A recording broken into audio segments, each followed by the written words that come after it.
Glória a Deus. Saúde a todos com a paz do Senhor. Graças a Deus por mais esta tão grande oportunidade que o nosso Deus assim nos tem concedido de chegarmos na sua casa, na sua residência, para assim estarmos refletindo em mais um texto da palavra de Deus, né? Desde já que você ainda não se inscreveu no canal, se inscreva, né? Aperte o sininho, dê um like, né? Para que você receba as notificações quando nós postarmos algum vídeo. Nesta tarde, nós iremos meditar um pouco na palavra de Deus, que se encontra no Evangelho de João, no capítulo de número 15, e os versículos de número 5, 6, 7, 8 e 9 para a nossa meditação. Trecho esse, tal qual o Senhor colocou no meu coração, falando sobre a videira, né? Nós iremos refletir e discorrer um pouco a respeito desse tema tão importante que Jesus ele trouxe aos seus discípulos e também nos trouxe através das Sagradas Escrituras. Assim diz a palavra do Senhor.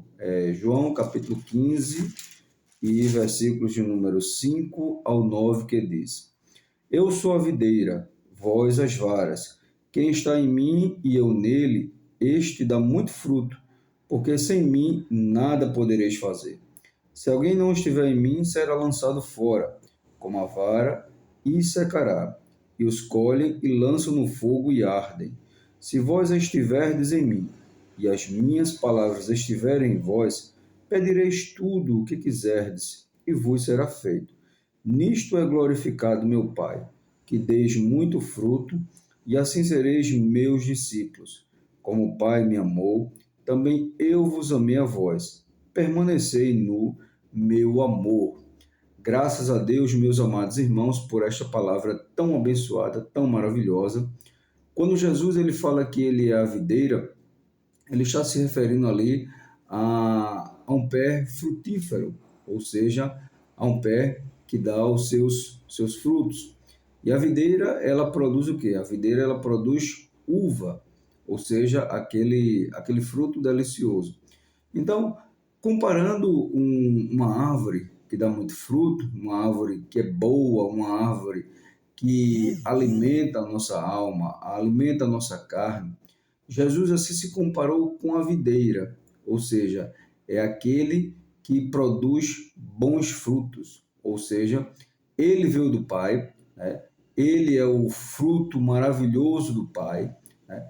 Que se doou por nós, para morrer por nós, para levar os nossos pecados sobre si. Então, Jesus, quando ele diz eu sou a videira, vós as varas, ele está se referindo que nós somos os galhos dessa árvore. Por quê?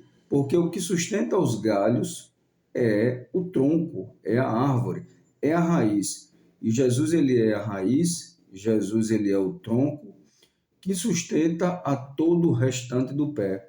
Ou seja, Jesus, ele é o cabeça da igreja e sustenta todo o corpo, que é justamente nós, né? A igreja do Senhor. Então, por isso que Jesus aqui ele está dizendo o seguinte, que nós somos essas varas, né? Ou seja, aquele que está enxertado em Cristo, ele vai produzir frutos de excelente qualidade. E que frutos são esses? Fruto do amor, fruto da caridade, fruto da paz, fruto da temperança, fruto da justiça, né? Aquele descrito lá em Gálatas. Então, os frutos do Espírito. Então, Jesus aqui ele está dizendo que quem está nele, né? Ou seja, quem está em Cristo, Cristo também está nele. E este dá muito fruto, porque sem mim nada podereis fazer.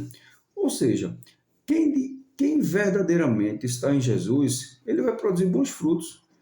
Olha, quem está em Cristo, ele não vai né, tá trapaceando os outros, né?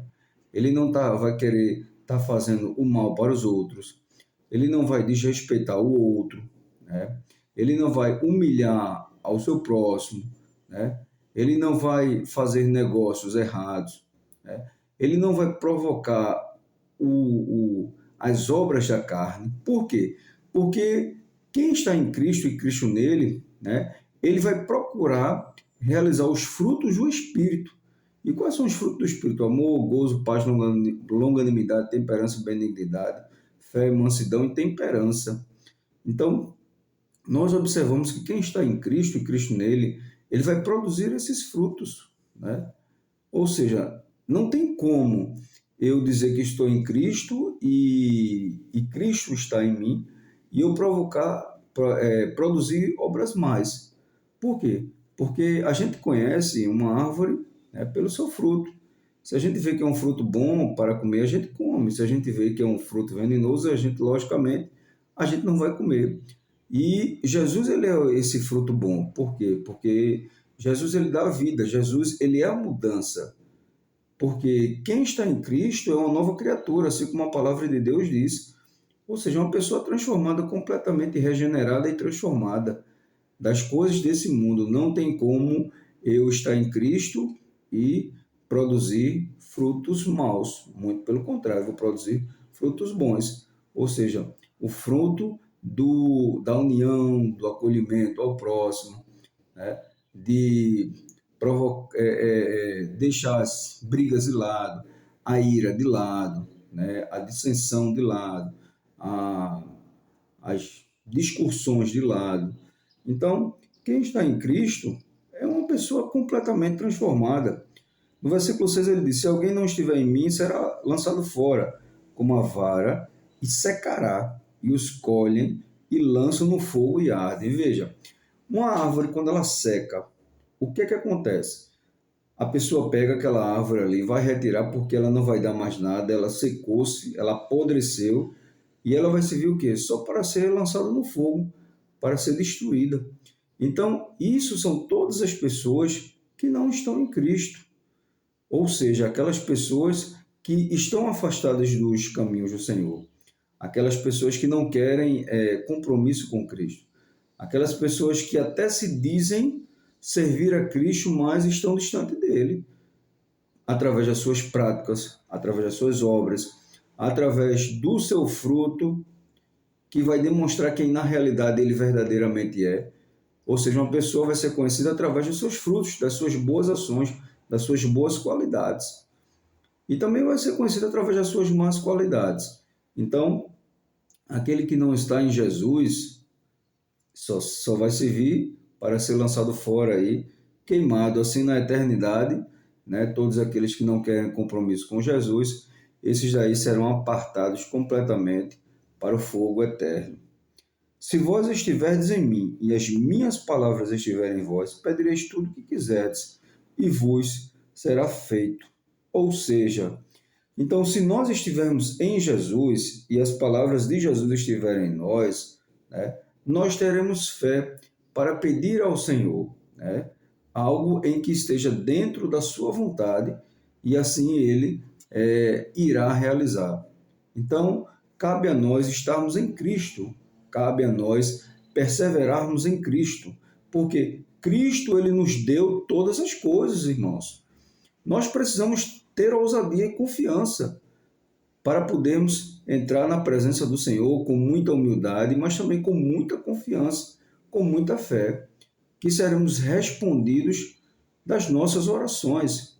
Então, Deus, meus amados irmãos, Deus ele está disposto, né, a nos abençoar. Mas ele dá uma condição nos versículos anteriores. Ele disse que é necessário que a pessoa esteja nele, né? Ou seja, e ele esteja na pessoa. Então, muitas vezes as pessoas entram na igreja, entram no evangelho, mas o evangelho não entrou nele. Ou seja, ele pode ser uma pessoa religiosa, pode ser uma pessoa que lê a Bíblia, faz caridade, mas o evangelho ainda não penetrou nele. Né? Por quê? Porque existem coisas que ele precisa deixar, né, de lado na sua vida. Ele precisa renunciar. E muitas vezes as pessoas não querem renunciar. Por quê? Porque amam praticar certas ações, certas atitudes. Então é necessário, para que a pessoa seja também abençoada, que a pessoa negue-se a si mesmo, seja humilde, mas também tenha a sua fé. Tenha fé. E dizer, Senhor, faça-se conforme a tua vontade. Né? E seja firme e confiante que Deus ele irá realizar, né, o propósito em nossas vidas. Nisto é glorificado meu Pai, que deis muito fruto, e assim sereis meus discípulos. Como o Pai me amou, também Jesus, ele nos amou. Então, meus queridos ouvintes da palavra de Deus, Jesus aqui nesta tarde, ele está aqui nos dando um grande ensino acerca da videira verdadeira, acerca dele mesmo, que ele é aquele que dá a vida para que nós venhamos a produzir bons frutos para ele, para a vida eterna, para a nossa vida eterna. O apóstolo Paulo disse que Deus ele era poderoso para guardar o seu depósito. Então, significa dizer o quê? Significa dizer que tudo que nós fazemos aqui na terra para o Senhor está registrando nos céus, no seu depósito. E quando nós partimos dessa vida e nós viemos a estar diante dele, ele vai trazer tudo aquilo que está no depósito e vai nos abençoar através daquelas obras.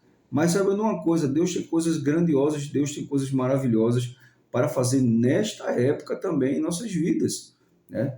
Nós devemos crer, irmãos, nós devemos confiar. Deus, ele nos deu todas as coisas. Nós devemos ter ousadia e coragem, né? E fé para poder pedirmos ao Senhor todas as suas bênçãos sendo derramadas em nossas vidas. Então haverá bênçãos na tua vida, haverá milagres na tua vida, haverá curas na tua vida, haverá salvação no meio dos teus. Então somente creia na palavra de Deus, porque Jesus Cristo ele disse que quem está nele, irmãos, vai produzir obras tremendas, obras maravilhosas. Ele disse o seguinte, que quando ele partisse, né, ele iria dar autoridade sobre os discípulos. Eles pegariam serpentes, expulsarão demônios, né? Ou seja, pisaria no mal. Então, nos daria poder, irmãos. Jesus ele nos deu poder, então devemos receber, né, essa unção, receber essa palavra, né? Ou seja, a humildade, irmãos, a humildade, né, em recebermos, né, o poder é quando Deus começar a nos usar, nós sabemos que o poder vem dele, mas Deus ele tem poder para derramar sobre a minha e a tua vida, né? Basta tão somente nós crermos, né, termos confiança no Senhor, que Deus ele é poderoso para nos dar e para nos usar para fazer obras grandes para ele.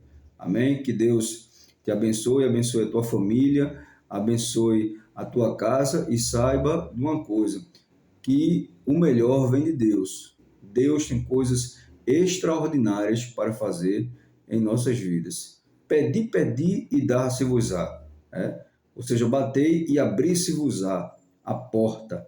A porta ela se abrirá em nome de Jesus, porque o nome de Jesus ele é fiel e tremendo. Assim como ele falou nestes versículos, que quem está nele, na videira verdadeira, produzirá bons frutos e pedireis qualquer coisa a ele e ele dar-se-vos-á. Então creia nessa palavra, porque Deus ele é fiel. Amém? E que Deus te abençoe.